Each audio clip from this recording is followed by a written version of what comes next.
The clatter of silverware froze the moment my father's voice split the air. We were in the middle of Christmas dinner in Madison, Wisconsin, surrounded by relatives who smelled faintly of perfume, carving knives and false cheer, when Greg Bennett lifted his glass and said loudly enough for the garland on the walls to tremble, "Compared to your sister Olivia, you are a failure, Julia." For a heartbeat, no one breathed. My fork hovered in midair, my pulse hammering in my throat. Olivia's soft, pleased smile slid across the table like a knife. Marcia looked down at her plate, pretending the cranberry sauce needed adjusting. Heat crept up my neck, but I didn't say a word. I had learned long ago that defending myself only made them louder. I stared at the glowing Christmas tree in the corner, as his words echoed, burning into the silence. The scent of roasted ham mixed with pine garland felt suddenly suffocating. I imagined walking out, imagined telling him everything I'd swallowed for years, but the truth was, simple silence had become my shield. And yet, as I sat there humiliated before people who barely remembered my name, I felt something inside me shift. What I didn't know then was that weeks later, Olivia would show up at my door in tears, and my parents, drowning in panic over losing their lake house, would beg for something they once mocked me for. But that night, all I could feel was the weight of being erased. The moment my father finished his speech, the holiday itself seemed to shatter. I kept my eyes on my plate as laughter resumed, strained, brittle, and hollow. My father continued praising Olivia, the family star, the creative genius, the daughter with real potential. She pretended to blush, but her chin lifted just a little higher each time he mentioned how proud he was of her. No one spoke to me. No one even glanced in my direction, as if his pronouncement had sealed my fate. The room felt smaller by the second. I could still hear Olivia's quiet whisper to her boyfriend, "She'll get over it. She always does." A familiar numbness crawled up my spine. I thought of all the years I paid their overdue bills, covered emergencies, saved their mortgage twice. How many times had I sacrificed weekends, promotions, even my own happiness just to keep this family afloat?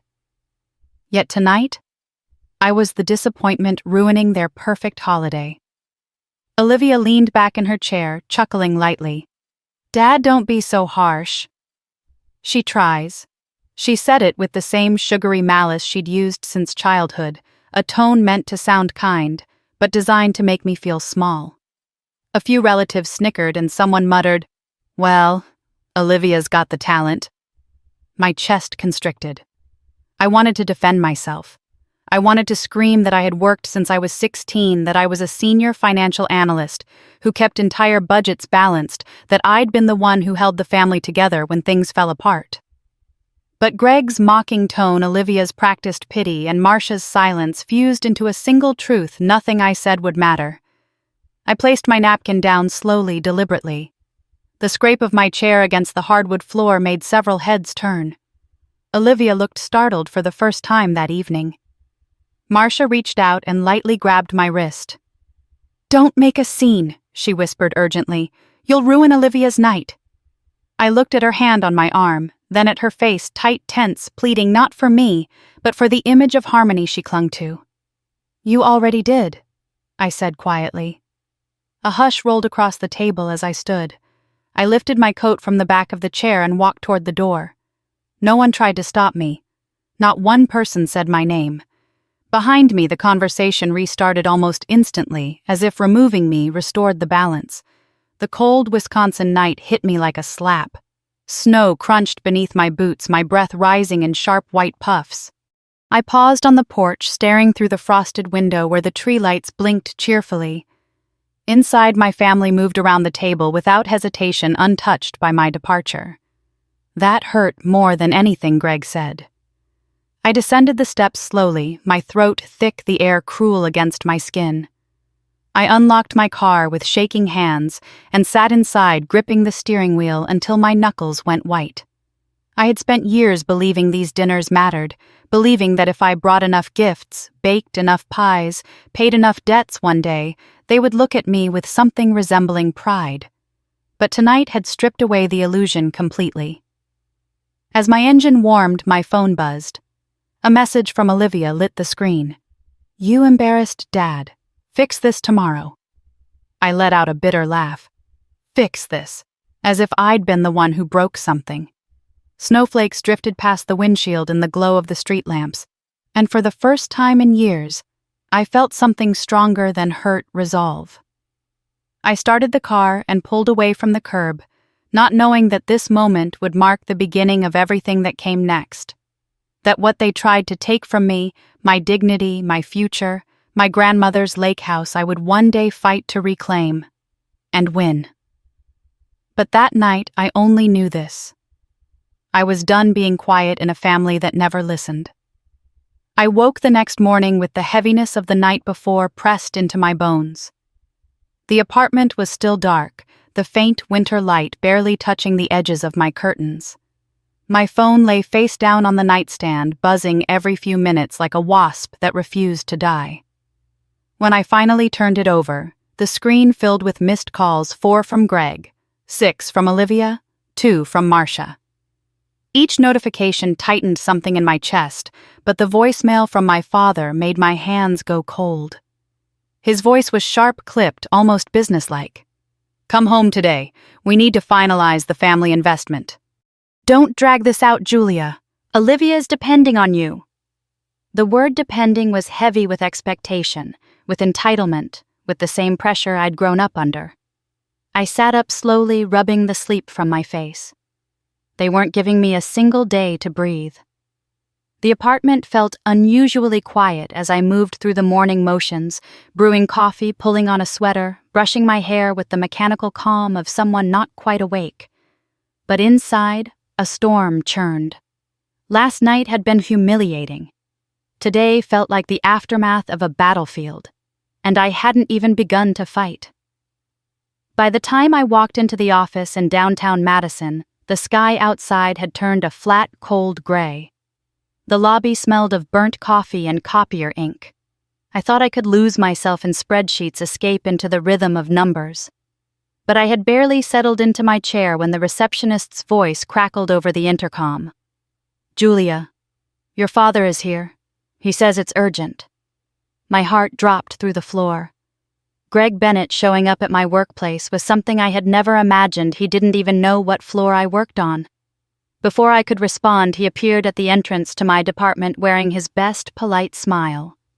But his eyes, they were hard, demanding. "Hi, sweetheart," he said in a tone that made my coworkers glance up. "We need to talk." I stood stiffly, motioning toward one of the empty conference rooms. As soon as the door shut, his smile vanished. He reached into his coat and withdrew a sleek brown envelope identical to the one Olivia had shown me on Christmas years before when she tried to recruit me into her visionary boutique studio. "These are the preliminary papers," Greg said, pushing it toward me. "It's straightforward. Sign them tonight." I didn't touch it. "What is this?" I asked quietly.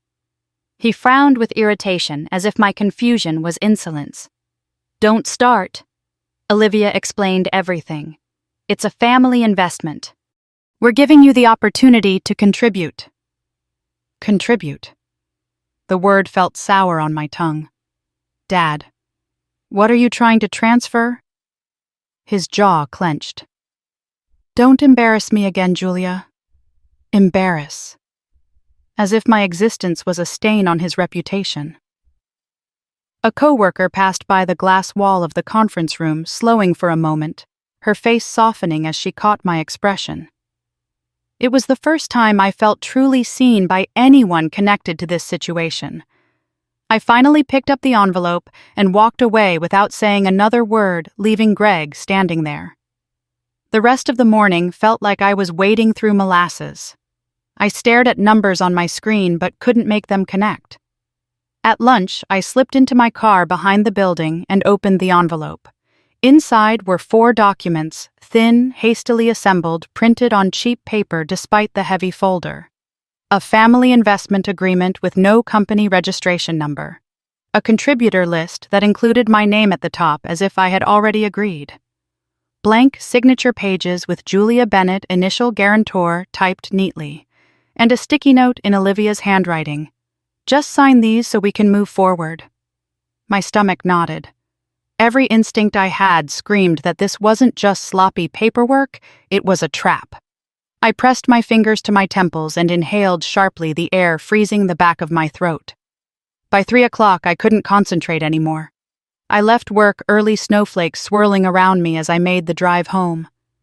Once inside my apartment, I dropped my purse on the floor and walked straight to my bookshelf. My hand found the old wooden box without searching. Evelyn's box. I set it on the coffee table, fingers tracing the carved edges. Inside her silver pendant lay atop a stack of old photographs, and beneath them the sealed envelope she had addressed to me alone. I placed the forged documents beside her letter. The contrast painful one represented unconditional love, the other manufactured obligation. Evelyn's voice came back to me clearly, as if she were sitting in the room. Kindness without boundaries becomes a battlefield you will lose. The battlefield had arrived. My phone buzzed, a call from my cousin Megan. I answered quickly. I heard something she whispered. Your dad's been talking about leveraging family assets for Olivia's future. What assets? Megan hesitated. The lake house. My breath caught. The lake house. That was supposed to. I know, she said softly. But he keeps saying you won't fight. That you're too obedient. The words hit like a blow. Too obedient. The compliant daughter. The reliable one. The one who would never say no. Not anymore. That evening, Marcia called. Her voice soft, sugary at first. Your father is just trying to help Olivia succeed, Julia. Don't make this harder. What about me? I said. What about my future? She inhaled sharply. Olivia needs it more than you. You'll survive. You always do. I closed my eyes, letting her words land like cold droplets on my skin. Every sentence was a reminder in their eyes my worth was in what I could give, not who I was. When she hung up, the apartment went silent again, but this time the silence didn't suffocate me, it steadied me. I gathered the fraudulent papers, Evelyn's box, and my own rising resolve. I'm done being their solution, I whispered. Snow fell softly outside, blanketing the street in white. My phone vibrated one last time with a message from Olivia tomorrow. Bring your ID. Dad wants everything signed. I turned the screen face down. Their desperation had only begun. And so had my fight. The next morning began with a buzzing phone and a knot in my stomach. Snow pressed against the windows, soft but relentless, the gray light settling over my apartment like a warning. I lay still for a moment, listening to the quiet hum of the heater, wishing I could stay in that silence. But the truth waited on my nightstand, vibrating again and again. When I finally reached for the phone, Olivia's name flashed across the screen. I didn't answer. Instead, I scrolled through the messages she'd already sent before sunrise. You're dragging this out. Dad is furious. We need your signature today. Stop being dramatic. I set the phone down and whispered to myself, I'm not being dramatic. I'm being careful. It was the first time I'd ever said those words aloud. I got dressed slowly, forcing myself to breathe. By the time I slipped into my boots and stepped outside, the cold air sliced through me sharp enough to keep me alert as I drove to work. Traffic lights glowed like fading lanterns in the mist. Inside the office, it felt as though everyone was talking too loudly, laughing too brightly. I moved through the morning in a haze, drowning in the weight of what I knew and what I feared. Around 10:30, my phone buzzed again.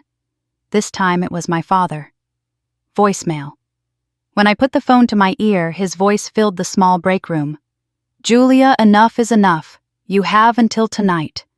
You will sign those documents, or you can consider yourself done with this family. Olivia is counting on you, and I won't tolerate your selfishness. Handle this. Selfishness. The word echoed. After years of paying their debts, saving their house, covering Olivia's mistakes, selfishness was what he used to describe me. I deleted nothing. By lunchtime, the tension pulsed in my chest so intensely I had to step outside. I walked the sidewalk behind the building, snow crunching under my boots. Memories rose like ghosts in the cold air. Memories I had tried for years to bury under the obligations they piled on my shoulders. I was 12 when Olivia cut her hand fooling around with our mother's kitchen knives. She cried as if the world were ending. My father came running, saw the blood, and immediately turned to me. "What did you do?" he thundered. I remembered stammering. I wasn't even near her. But Olivia hid her face against his shirt and whispered, "It's okay." Julia didn't mean to scare me. She played innocent so well it became her native language. At 16, I earned a scholarship that stunned my guidance counselor. I brought the letter home, hopeful. Greg barely glanced at it before asking, "Have you helped your sister with her application essays?" "She has real potential." And at 22, when I landed my first analyst position at a corporation I'd dreamed of joining since college, I called home brimming with excitement.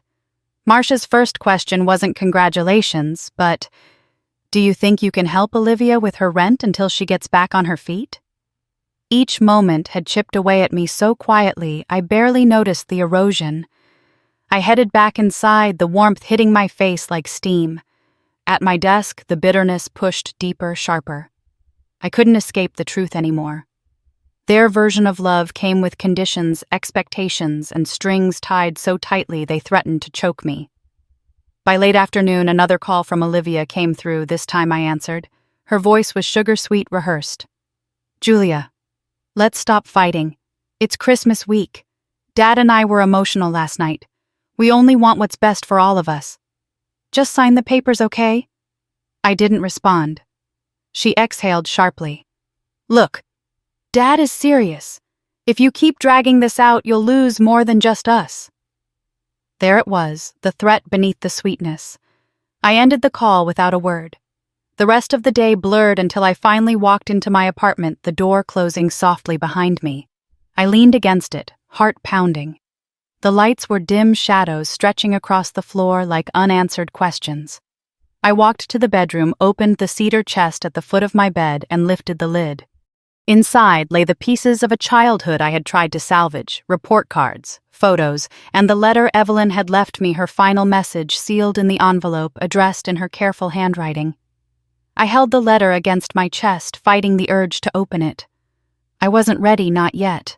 Instead, I set it gently beside the folder containing Greg's fraudulent contracts. 2 legacies. One built from love, one built from manipulation. I sat on the edge of my bed and stared at the wall, exhaustion clouding my vision. For years, I had pretended their words didn't hurt. For years, I'd convinced myself I was stronger than the neglect, the favoritism, the unspoken hierarchy that placed Olivia on a pedestal and left me in the shadows. But tonight, the truth settled like fresh snowfall. I had never been part of the family they cherished. I had been their solution, their safety net, their stability, when everything else collapsed. My chest tightened, tears burning hot and unwelcome. "I'm not their daughter," I whispered. "Not the way Olivia is." The admission shattered something inside me and at the same time unchained something else. I stood and walked into the living room where my phone lay face down. I picked it up slowly, staring at the black screen. All the missed calls, the threats, the demands, they were no longer proof of my guilt or my failure. They were proof of who they truly were. I placed the phone on the table, took a deep breath, and felt a flicker of something new, fear. Yes, but also strength. Whatever came next, I would not be walking back into that house quietly. Nor would I go alone. The next morning arrived gray and heavy, the kind of winter light that felt more like a warning than a beginning. I sat at my kitchen table nursing a cup of coffee that had gone cold long before I touched it. My phone buzzed again and again beside me, the screen filling with relentless notifications. 4 missed calls from Greg, 3 from Olivia. 1 terse voicemail. When I listened, Greg's voice sliced the quiet. "Do not make this difficult. Come home today. Olivia is depending on you. Handle your responsibility." His tone held no fatherly warmth, just pressure control and something that sounded like desperation. I rubbed my forehead, trying to steady my breath. The same old script, the same old urgency, never about my well-being, always about what they needed from me. I slipped on my coat and left for work with a sinking feeling that today would be worse. By mid-morning, the office buzzed with chatter and fluorescent light, but I felt disconnected from all of it. I dove into a report trying to lose myself in numbers. That lasted 10 minutes. The receptionist's voice echoed over the intercom. "Julia, your father is here to see you." My heart clamped tight. Greg had never visited my workplace, not once in all the years I'd worked here. Before I could process it, he appeared at the end of the corridor. His coat was dusted with snow, and his eyes were sharp with determination. "Sweetheart," he said with a rehearsed smile, "we need to talk." I led him into a small meeting room, but the moment the door closed, his smile vanished. He pulled a dark brown folder from his coat and slid it across the table as if delivering a verdict. "These are the preliminary papers," he said. "Sign them tonight." The pressure behind those words made my skin crawl. I haven't agreed to anything, I said quietly. "You don't need to agree," he snapped. "You need to do your part. This is what family does." I stared at him, stunned at the boldness of the command. He didn't want my consent. He wanted my compliance. I pushed the folder back toward him with 2 fingers. "Not here, Dad." He leaned in, voice dropping. "Don't embarrass me again." It wasn't a request. It was a warning. His words stabbed deeper than he realized, and yet for the first time they didn't silence me, they sharpened me. When he finally left, a coworker lingered outside the door, eyes wide with concern. "Are you okay?" she asked softly. I wasn't. But her concern mattered more than my father's entire speech last night. At lunch, unable to stand, not knowing, I opened the folder in my car. Papers rustled in the wind as I flipped through them. A family investment agreement with no legal registration. Blank signature lines labeled Julia Bennett, initial guarantor. A contributor list that somehow already included my name. And the sticky note stuck to page 3. "Just sign these so we can move forward." Oh, my breath hitched. Every line of text was another red flag waving in my face. This wasn't carelessness. It was calculated. I drove home early, unable to pretend everything was normal. Snowflakes whispered against my windshield as I parked outside my apartment. Inside, the silence wrapped around me like a cold blanket. I pulled Evelyn's wooden box from the bookshelf again, setting it gently on the coffee table. Inside, her pendant glimmered softly. The sealed envelope sat beneath it, her handwriting looping elegantly across the front. I traced the letters of my name, wishing she were still here, wishing she could tell me how to fight people who were supposed to love me. I set the fraudulent documents next to her letter, feeling the weight of both legacies pressing on me from opposite sides. My phone buzzed. It was Megan. "I heard your dad talking," she whispered. "He said he's leveraging the lake house. He said, you won't fight." My whole body went cold. "Leveraging it for what?" "For Olivia's future," she said. "He kept saying you're too obedient, that you'll sign anything if he pushes hard enough." I closed my eyes, jaw tightening. Too obedient. A lifetime of being the responsible one had become their greatest weapon. As soon as we hung up, my phone rang again, Marcia this time. Her voice was small, wavering with obligatory concern. "Julia, honey, your father and Olivia are just trying to secure the family's future. Don't make this harder." "Harder for who?" I whispered. "For Olivia," she said without hesitation. "She needs help more than you. You always manage. You're strong. She's fragile." There it was again.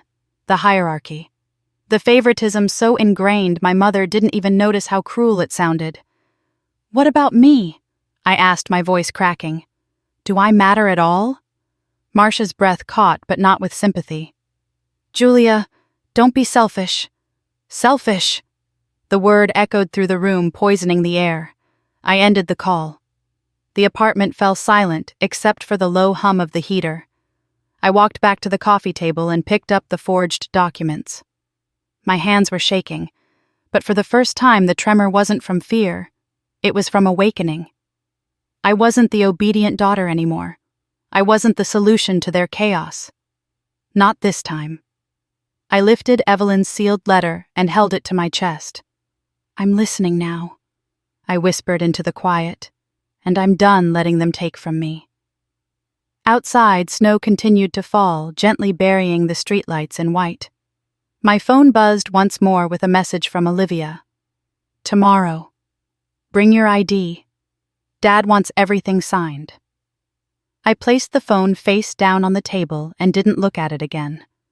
They thought I would bend, but they had no idea what was coming. I sat at my kitchen table long before sunrise, the apartment still wrapped in darkness except for the faint glow of the street lamp outside. A cold cup of coffee rested between my palms, its bitterness matching the heaviness in my chest. My phone lay beside me, lit with messages I hadn't opened. I stared at them until my eyes blurred, whispering into the quiet, "I need someone who isn't part of this."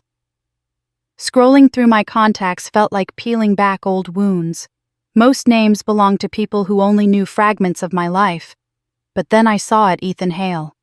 His name made something in my chest tighten. We hadn't spoken in nearly a year, not since we'd drifted after college. But I remembered late nights in the university library, him passing me coffee and telling me I was smarter than I ever gave myself credit for. I remembered how he once told me, "Stop letting people take advantage of your silence, Julia." My thumb hovered for far too long before I hit call. He answered on the second ring. "Julia." His voice was warm, surprised. "Hey. Wow. It's been a while. Are you okay?" I pressed a hand against my forehead. "No," I whispered. "Not even close." I spilled everything. The Christmas humiliation, the envelope Greg shoved at me. Olivia's threats, the lake house being leveraged, the pressure I'd been drowning under for years. My voice shook the whole time, but Ethan didn't interrupt. He listened the way he had always listened. "Can we meet?" he asked as soon as I finished. "I can be at the cafe on Monroe Street in 20 minutes. I agreed before fear could tell me not to. The cafe was nearly empty, snow falling softly outside the window as I slid into the booth across from him. He looked older but steadier somehow, his eyes sharp with concern. I placed the envelope on the table between us. He reached for it without hesitation. The more he read, the darker his expression grew. He flipped through each page slowly, carefully, then pushed the papers back toward me. "Julia, these aren't business documents," he said quietly. "They're bait." My heart lurched. I knew something was wrong. This is the kind of material used in fraudulent family investment schemes. He continued tapping the blank signature lines. Missing registration information, no disclosures, no actual company address. It's intentionally vague so that once you sign, they can redirect assets like the lake house without your consent. The room tilted. I gripped the edge of the table. They wouldn't. But the look in his eyes told me they already had tried. "Has Olivia ever run a legitimate business?" he asked gently. I swallowed hard. "She's tried, but she never sticks to anything. She left art school, quit her online shop. Her studio folded in months. She always blames everyone else for her failures." Ethan opened his laptop and began typing. Within minutes, he pulled up state records, a dissolved LLC under Olivia's name, then another under a variation of her middle name. Complaints filed for misrepresentation. My stomach turned. He clicked on one complaint in Green Bay. An older couple had lost $20,000 after Olivia's promises of exclusive housing investment opportunities evaporated. "That's her," I whispered, my voice cracking. "That's exactly how she talks." Ethan hesitated, then said, "Look at the second page." A description of a man matching Greg's age and build appeared under associated individuals. I pressed a hand over my mouth. "Oh, God." "Your father shielded her," he said softly. "Probably paid settlements to make these disappear." I felt something unravel inside me, not just grief, but the horror of finally seeing the truth stripped bare. This wasn't immaturity. It was a pattern. Then he delivered the final blow. "Julia, They created a company 8 months ago. Bennett Lake Holdings, LLC. Greg is listed as the primary manager. My heartbeat roared in my ears. The lake house, I whispered. They were going to put it under that company. Not just going to, he said quietly. They already started. I curled forward, elbows on the table, tears blurring the screen. Why? Why would they take the one thing Grandma left for me? Because you're the easiest one for them to take from. He answered honestly. You've always been the responsible one, the compliant one. The words hurt, but they also awakened something fierce in me. What do? I whispered. You document everything, he said firmly. Every text, every voicemail, every threat. Save everything. Don't delete anything. And Julia, don't meet them alone. When I got home, I did exactly what he said. I opened my laptop and created folders.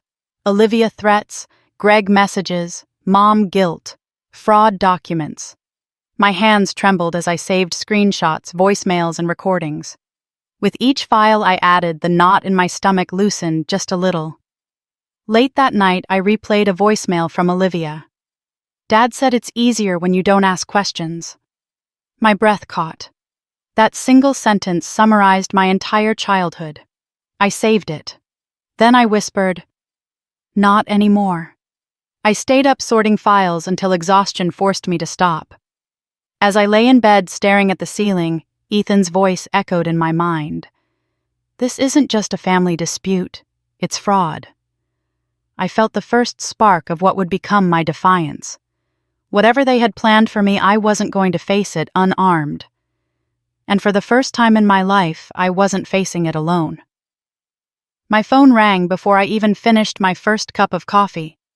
The sun hadn't fully risen, a thin wash of light barely outlining the frost on my window. When I saw Ethan's name, a cold ripple moved through me. He didn't call early unless something was wrong. Julia, he said the moment I answered, his voice low, careful. I found something.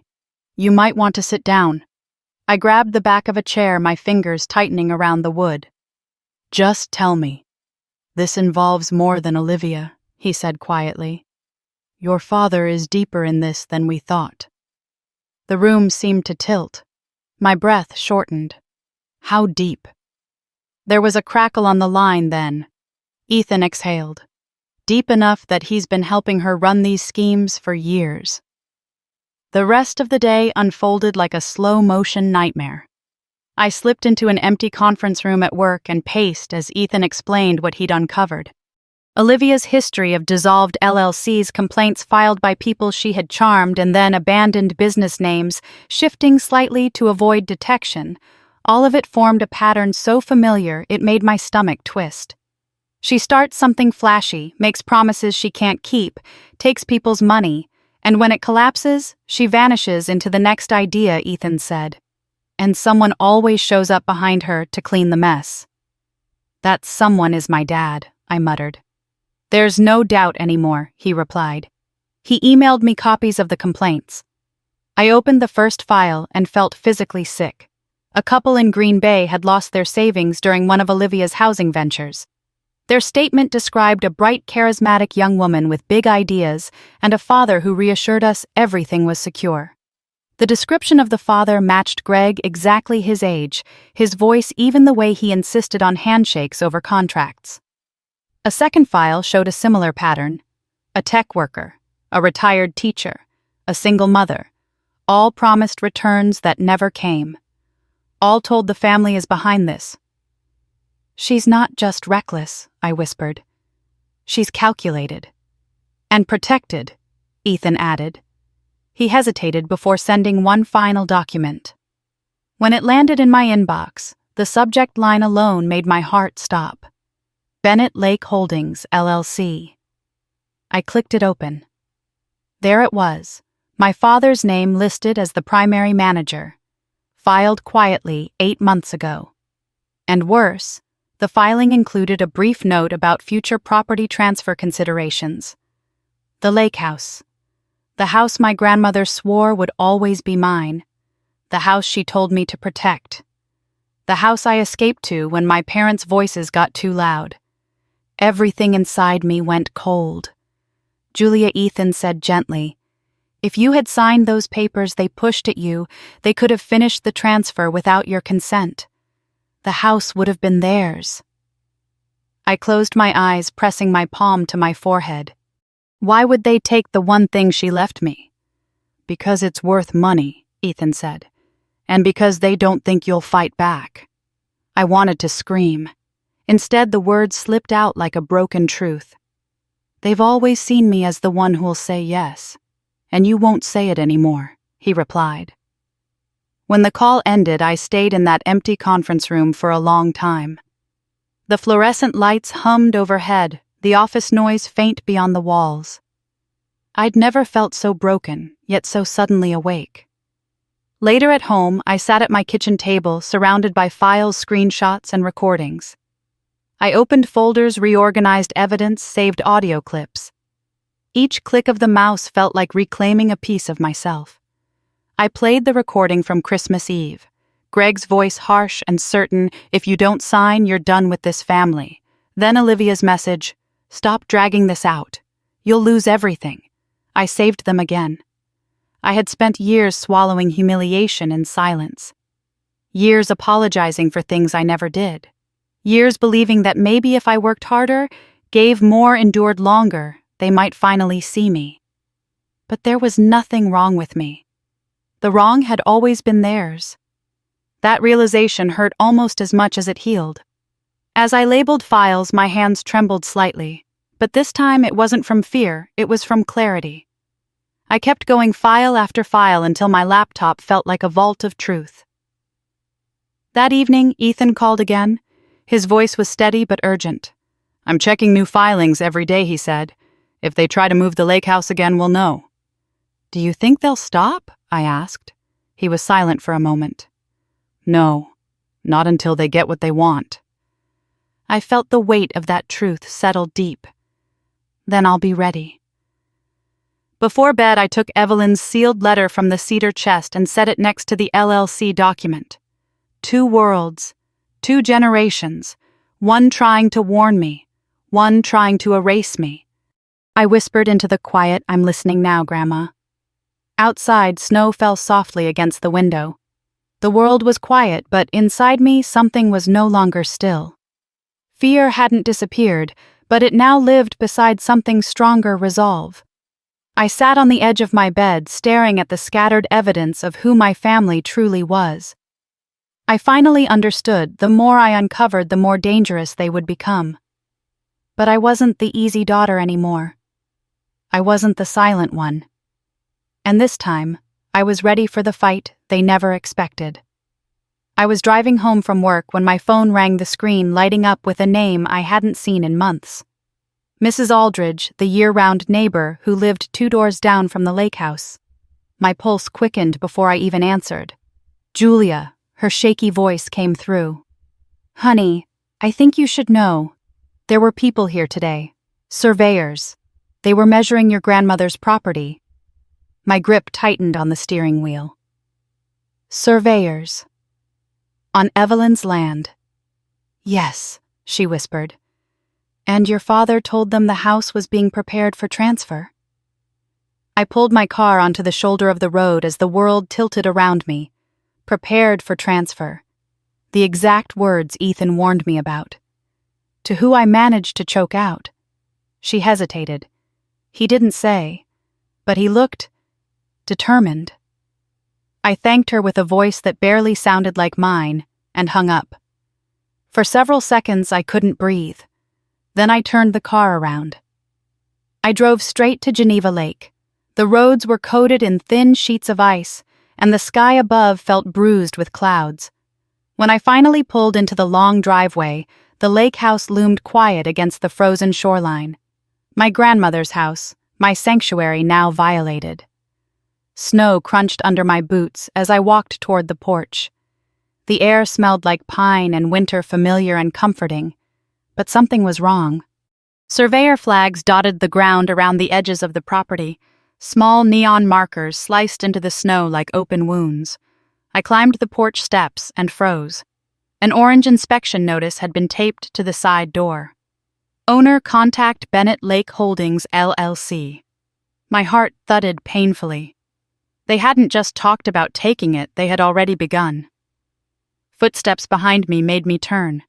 A dark SUV pulled up and out stepped Greg, wearing the same expression he used when giving orders at family gatherings.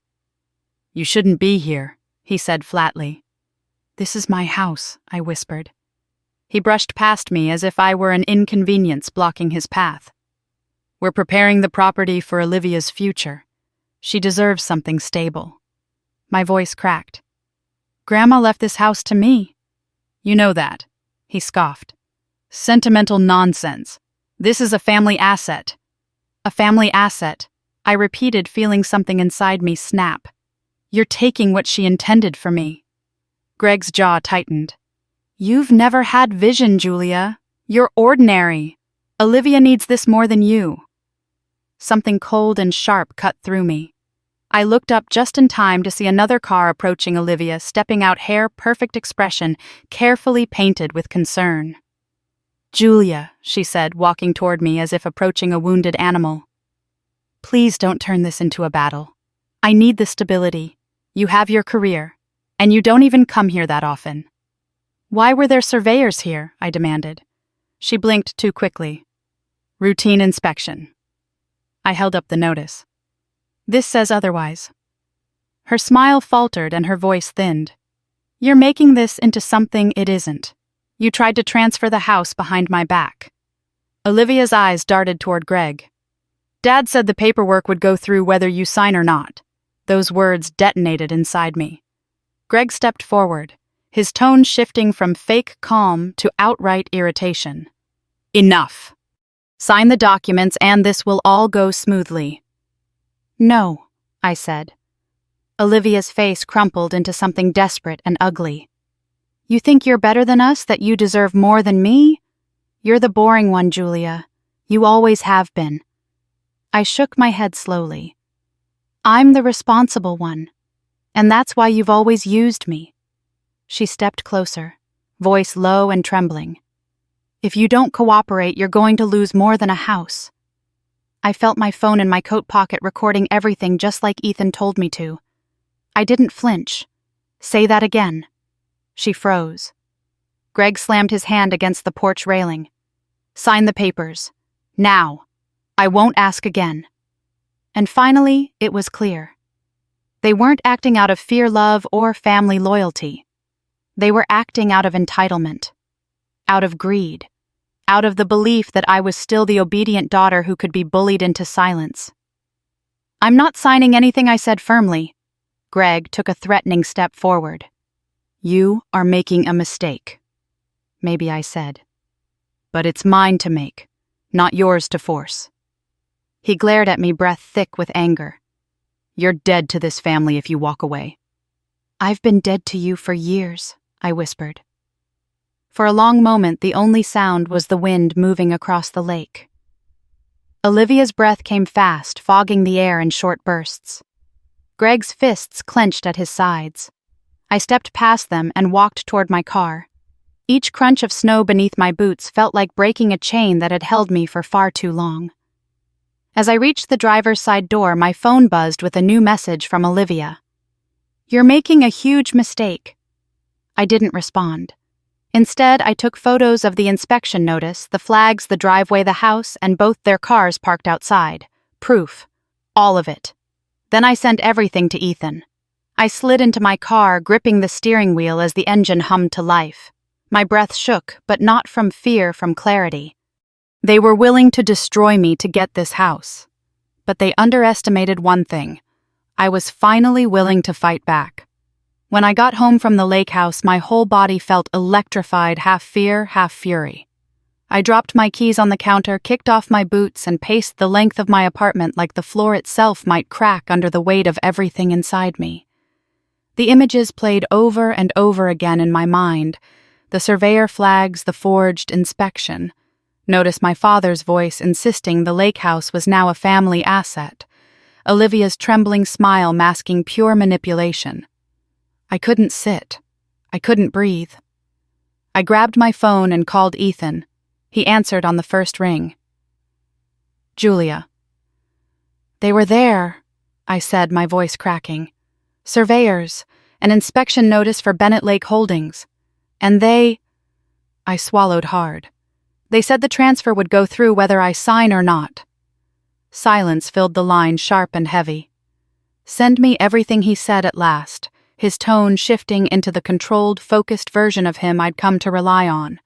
Every photo, every detail. And Julia. I'm coming over. I sent the pictures while waiting, each one landing like an accusation. When Ethan knocked 20 minutes later, I opened the door with shaking hands. He stepped inside, quietly took one look at me and placed both hands on my shoulders. Sit, he said gently. Start from the beginning.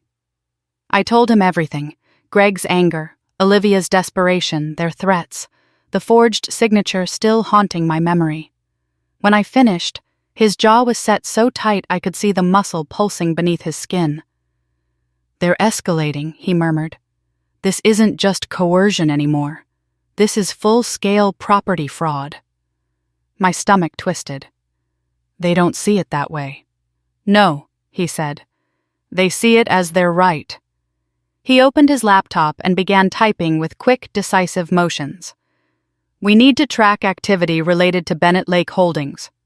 If they filed anything with the county recorder's office, it'll show up. I sat beside him, watching the glow of the screen illuminate his face. He searched databases, checked filings, cross-referenced names, and then his hand froze on the trackpad. Here, he said.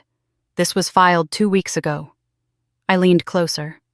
A notice of intent to transfer title had been submitted, unsigned, incomplete, but sitting in the system like a threat waiting to be triggered. But they can't do that without my approval, I whispered. Legally, no, Ethan said. But people running scams often move before anyone notices. Anger pulsed through me, hot and unfamiliar. I want to stop them, not just prevent the transfer. Stop all of it. Ethan slowly closed his laptop. Then we prepare. And when they slip again, we act. I nodded, but something inside me still trembled. Not because of the fear, because Olivia's face flashed in my mind, her mascara smudged, her voice trembling when she said I'd lose more than a house. What did she mean by that? I whispered. Ethan frowned. Threatening you personally would be a serious escalation. Did she say anything else? I hesitated, then repeated the words she'd whispered on the porch. His expression darkened. Julia, you need to record every conversation. Every call, every message. From this point on, assume anything they say could end up in court. A chill ran through me. We spent the next hour reviewing old texts and voicemails, cataloging them, renaming files so everything had proper timestamps. Ethan's calm presence grounded me, but each new message we uncovered felt like swallowing glass. My parents' guilt trips, Olivia's manipulations, Greg's threats. Every sentence painted a clearer picture of who they truly were. People who believed I was weak enough to bend, quiet enough to control, loyal enough to surrender everything. I realized then how many years I had spent apologizing for wanting boundaries. At one point, Ethan paused and turned to me. You okay? I wiped a hand over my face. I don't know how I didn't see it sooner. You saw it, he said softly. You just weren't ready to accept it. I stared at him, surprised by the truth in his voice. He offered a faint smile. And now you are. A knock at the door made me jump. 3 firm raps, too sharp, too familiar. Ethan stood instantly. Stay behind me, he whispered. My heart slammed against my ribs as I approached the door. I looked through the peephole and exhaled shakily. It wasn't Greg or Olivia. It was my mother. She stood under the hallway light, clutching a purse with both hands as if it were a lifeline. Her face looked tired, older, her eyes red-rimmed. Julia, baby, she called softly through the door. Please open. We need to talk. Ethan met my eyes. Your choice, but record it. My fingers trembled as I hit the voice memo button on my phone. I unlocked the door just enough to stand in the frame, blocking her from seeing Ethan. "Mom," I said, my voice flat. She exhaled with trembling relief. "Oh, thank God. Julia, honey, your father and sister are upset. They said you caused a scene at the lake house." I felt something inside me harden. They were trying to steal my inheritance. She flinched. "You're overreacting. This is all a misunderstanding." "A misunderstanding with surveyors?" I asked. "With forged notices? With threats?" She blinked rapidly as if each word was a slap. "Your father said you wouldn't cooperate, that you're making things difficult. I'm protecting what Grandma left me." Her lip trembled. "Olivia deserves a future too." There it was. Not concern for me, not fear for our family falling apart, but Olivia's future once again placed above my own. I felt a single tear slide down my cheek, not from sadness, but from clarity. "Mom," I said quietly, "did you know about the transfer?" Her eyes darted to the floor. "Did you?" I repeated. She hesitated too long. And that was my answer. I stepped back inside and closed the door gently but firmly. Her muffled voice pleaded on the other side, but I didn't reopen it. Ethan laid a hand on my arm. "You did the right thing." I wiped my face with the back of my hand. She knew. She knew and said nothing. "That's why you have evidence," he said. "Because they won't stop on their own." I stared at the door, feeling years of wanting their love peel away like old wallpaper. "Then I'll stop them," I whispered. "All of them." And for the first time, I truly believed I could. The warning signs arrived the next morning before I even made it out of bed. My phone buzzed violently against the nightstand screen, lighting up with a call from Greg. I stared at it, my stomach tightening.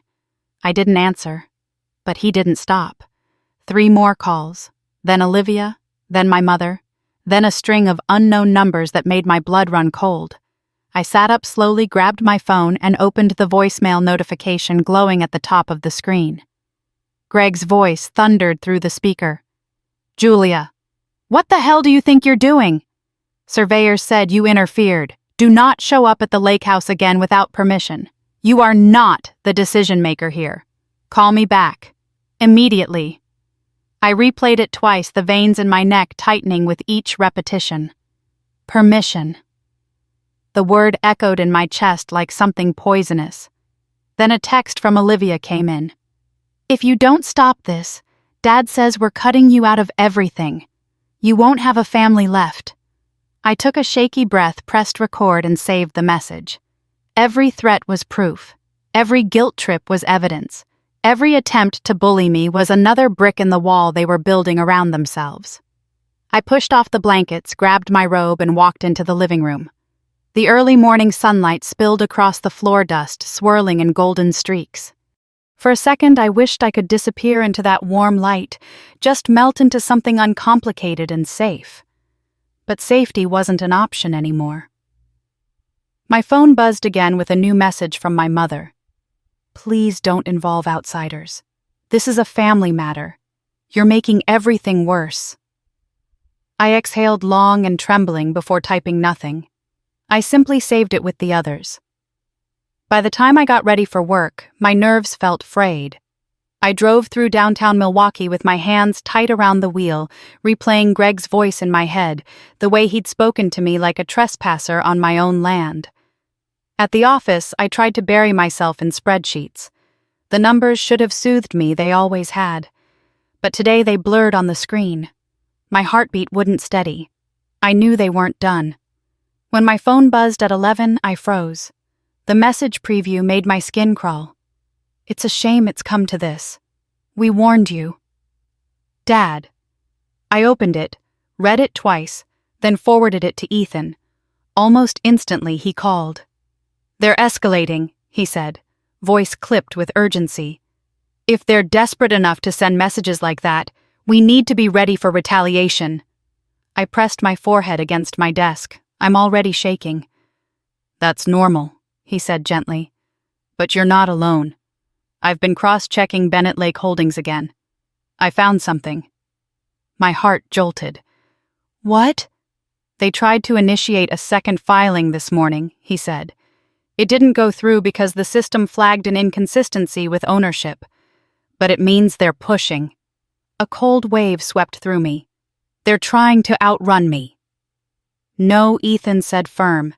They're trying to outrun the law, and they're running out of places to hide. I swallowed hard. What do I do now? You keep collecting evidence, he said. But Julia, be careful. When people like this feel cornered, they get reckless. His warning hung in the air long after I hung up. That afternoon on my lunch break, I sat in my car and opened the cedar box I kept hidden under the seat, the one with Evelyn's letter inside. I unfolded the paper slowly, careful not to tear its fragile edges. Julia, you have strength you haven't discovered yet. When people show you who they are, believe them. Protect what is yours. Her handwriting blurred through my tears. My grandmother had known exactly who my parents were even when I refused to see it. I tucked the letter back into its envelope, pressed it to my chest, and whispered, I'm trying. When I returned to work, a missed call notification blinked on my phone again, this time from an unknown number. Something in my gut twisted. I pressed play on the voicemail. Julia, a strained voice whispered, It's me. Olivia. She sounded different, fragile, breathless. I made a mistake, she whispered. I need to talk to you. Alone. Please, don't tell Dad. My hand froze around the phone. Her tone wasn't the usual manipulation. This wasn't anger or entitlement. It was fear, raw and real. Another voicemail arrived seconds later from the same number. Please, Julia. I don't know what to do. I stared through the windshield at the snow falling in soft flakes melting before they touched the hood of my car. The world felt too quiet, too still, like the pause between lightning and thunder. I forwarded the message to Ethan. He called immediately. Don't meet her alone, he said without hesitation. Not yet. Not without knowing what she wants. She sounded terrified, I whispered. He exhaled. Fear can be genuine, or it can be a weapon. The truth of that chilled me to my bones. That night, I sat at my kitchen table, my phone beside me, the voicemail icon glowing like a heartbeat. Outside, snow fell steadily over the city, blanketing everything in white silence. Another message came through. Julia, please, he's losing control. My pulse stuttered. Greg. The walls around me seemed to close in. They weren't just trying to steal my inheritance anymore. Something deeper was unraveling. Something darker. Something Olivia could no longer hide behind charm and lies. And as I replayed her message again and again, one truth settled into my chest. Whatever was coming next would change everything. And there was no going back. Olivia showed up on my doorstep just after sunset, long before I had decided whether I was ready to face her. I heard the frantic knocking, first sharp, uneven blows that made Rusty bark and sent my pulse racing. When I looked through the peephole, her face was pale beneath the hallway light, mascara, smudged hair unkempt, her breath fogging the air in frantic bursts. I hesitated only a second before unlocking the door. She pushed past me the moment it opened, collapsing against the wall as if her legs couldn't hold her. Julia, she gasped. I didn't know where else to go. I shut the door slowly, watching her with the caution of someone holding a fragile but still dangerous animal. What happened? Her eyes darted around the room like she expected Greg to burst through at any moment. Dad, he's losing it, she whispered. He said he'll finish everything by the end of the week. He said he doesn't need you anymore, that he'll handle the lake house transfer without you. I swallowed tightly. He already tried. She buried her face in her hands. You don't understand, he's out of control. He's drinking, he's yelling, he's tearing the house apart. Mom's terrified. My breath caught. Greg's voice had always been loud but violent. I wasn't sure what to believe. I took a slow step closer. Olivia, why did you really come here? She lifted her head. Tears welled at the edges of her eyes. Because I messed up. Her voice trembled. I thought I could handle it. The LLCs, the investments, the transfers. Dad always fixed things. But this time is different. You don't say, I muttered. She pressed on. The house, the money, none of it was supposed to go this far. Dad said if I just got you to sign, everything would be clean. And if I didn't sign, I asked quietly. She looked away. He said you wouldn't dare fight him. A bitter laugh escaped me. He doesn't know me. She wiped her eyes with trembling fingers. He sent the surveyors. And when they told him you showed up, he snapped. He threw a chair. Mom locked herself in the bathroom. I inhaled sharply. Why is he unraveling? Olivia hesitated, chewing her lip. Because he owes people. Real people. Not just me. Not just favors. My stomach dropped. Owes who? She squeezed her eyes shut. People who don't take no for an answer. Everything inside me turned cold. He said the lake house would cover it, she whispered. He promised them it would be transferred soon. And when you interfered, they got angry with him.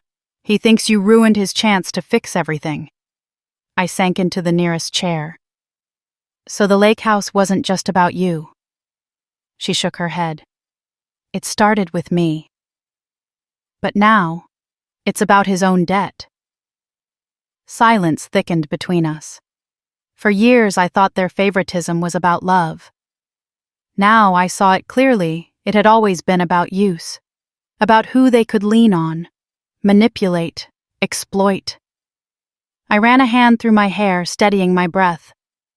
Why are you telling me this? Because I'm scared, she whispered. And because I didn't realize what I'd become. I watched her carefully.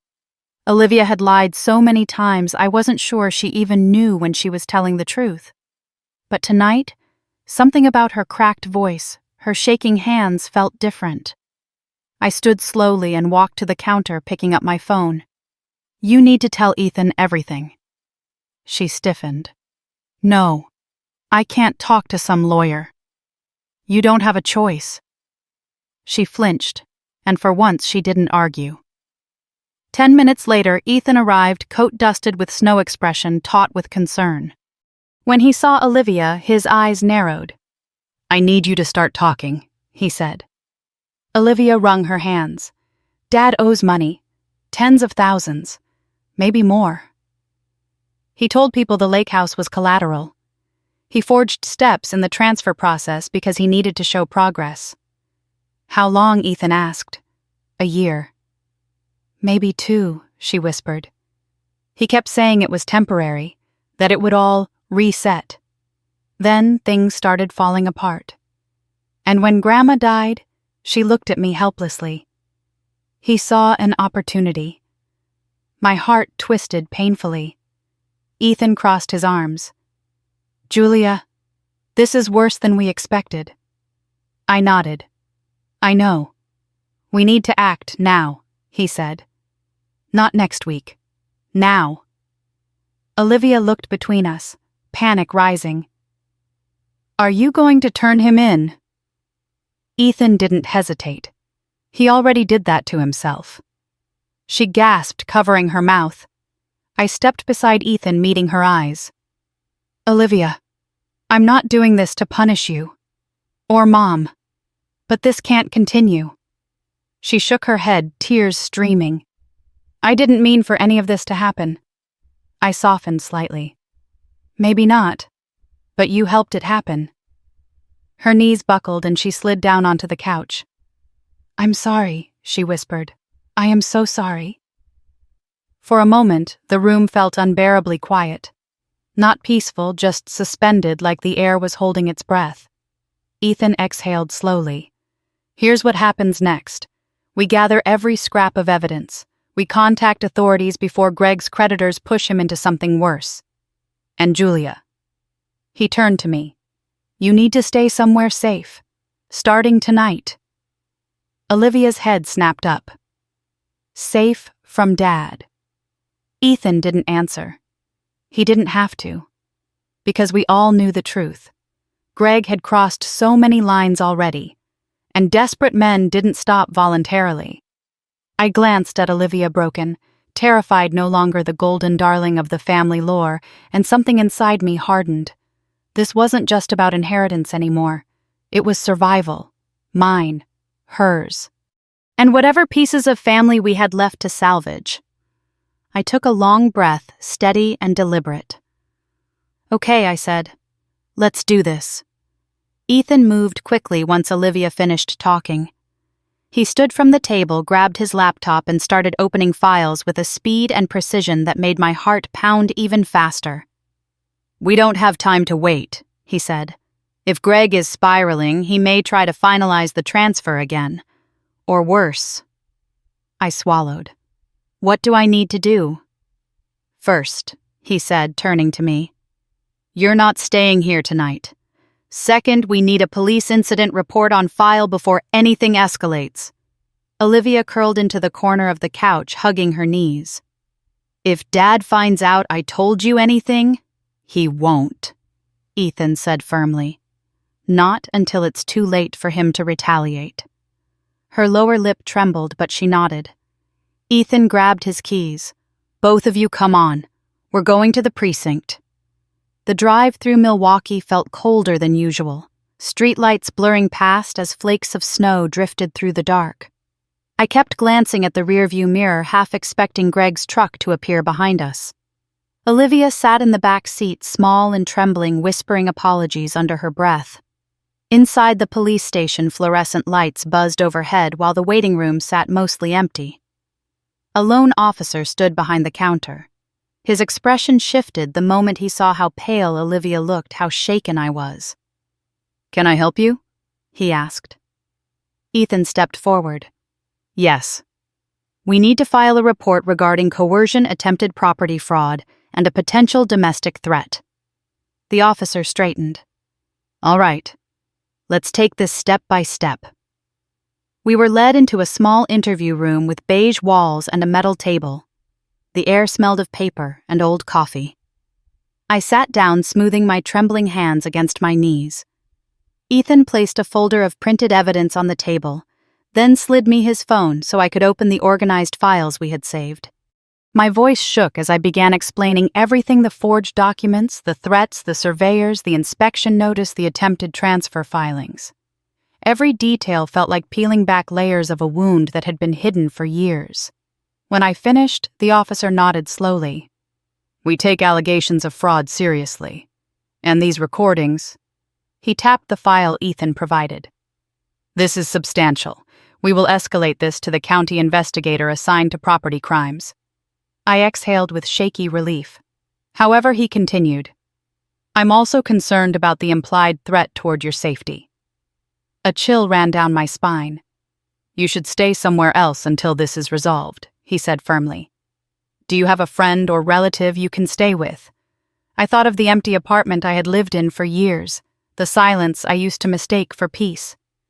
Then I thought of Rusty waiting at home. "I can stay with my cousin in Madison," I said quietly. The officer nodded. "Good. That would be wise." Olivia held her hands in her lap, her voice barely audible. Can you protect Mom?" The officer softened slightly. "We can send a wellness check. If your father is volatile, we'll ensure she's not in danger." Tears slid down her cheeks. She nodded, relieved and ashamed all at once.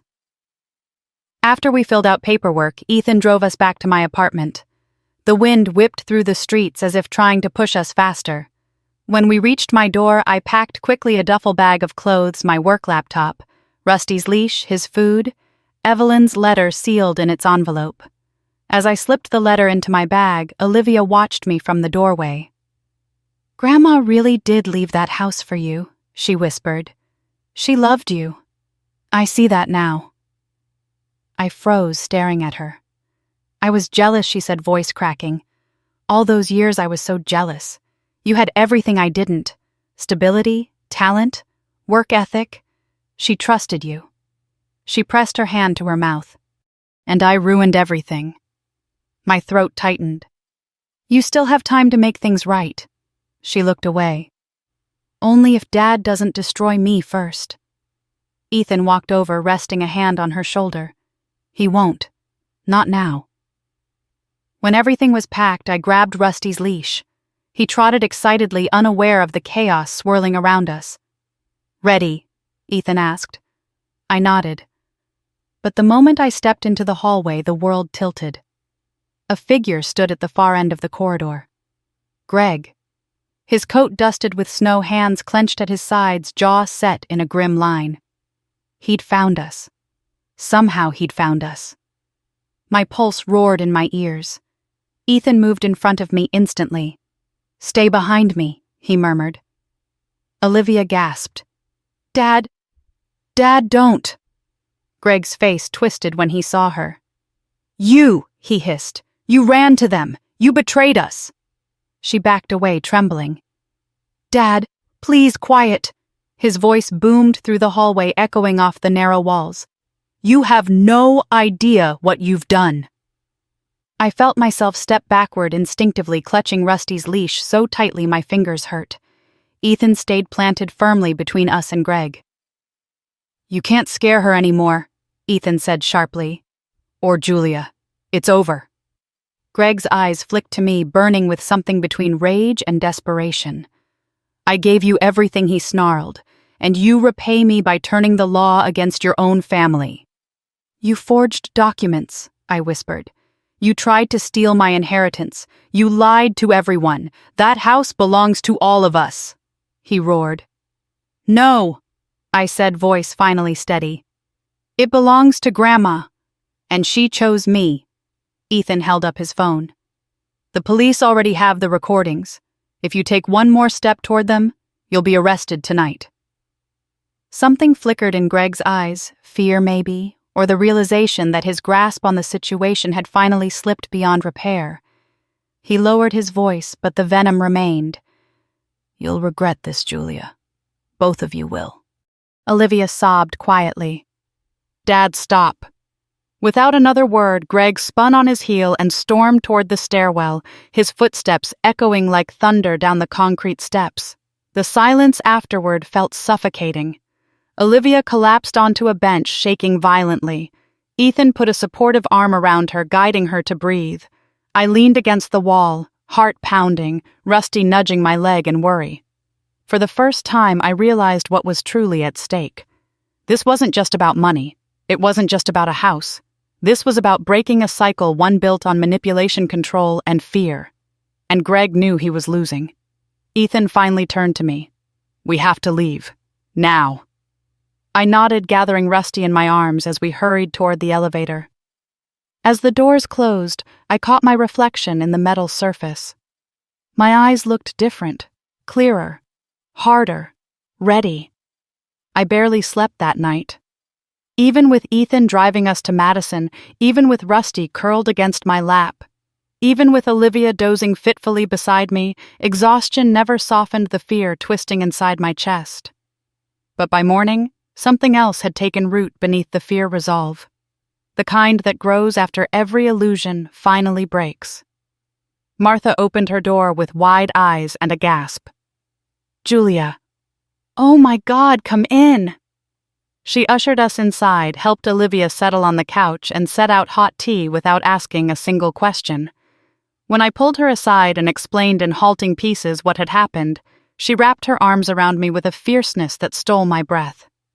You're staying here as long as you need, she said. Both of you. Those words felt like the first warmth I'd had in weeks. By noon, Ethan had already made 2 calls, both of which shifted the ground under my feet. The first was from the detective assigned to our case. The second was from the district attorney's office. They're opening a full investigation, Ethan told me as we sat around Martha's kitchen table. The forged documents. The attempted property transfer, Greg's threats. They have enough to move forward. I swallowed hard. What does that mean? It means, he said gently, they'll be issuing subpoenas, interviewing witnesses, and once they gather everything, There will likely be charges." Olivia flinched. Her hands tightened around her mug.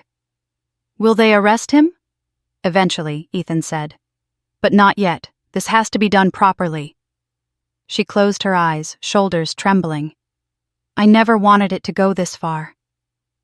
I looked at her, really looked at her, my sister, who I had spent years comparing myself to, envying, resenting, fearing. And for the first time, I didn't see the golden child. I saw someone who had been shaped, twisted, and broken by the same man who had shaped me. "It went this far because he pushed it," I said softly. "Not because you spoke up." She wiped her cheeks. "Thank you for not giving up on me. I wasn't sure I had forgiven her yet, but I wasn't ready to give up on her either." The next few days passed in a blur of meetings and interviews. Detectives questioned us separately. Files were handed over. Olivia broke down as she detailed every LLC Dad had forced her to put her name on.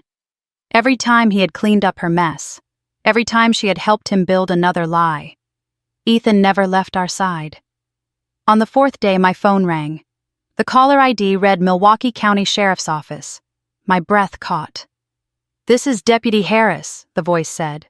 "We're letting you know that a warrant has been issued for Gregory Bennett on charges including attempted fraud, forgery, and coercion. He will be taken into custody today." My knees nearly buckled. "Thank you," I whispered. When I ended the call, the room felt silent and heavy as if time itself had paused. Then Olivia burst into tears, covering her face with both hands. "He's my dad," she sobbed. "I know what he did. I know. But he's still my dad." I sat beside her, pulling her into a trembling embrace. "I know," I whispered, "and I'm sorry.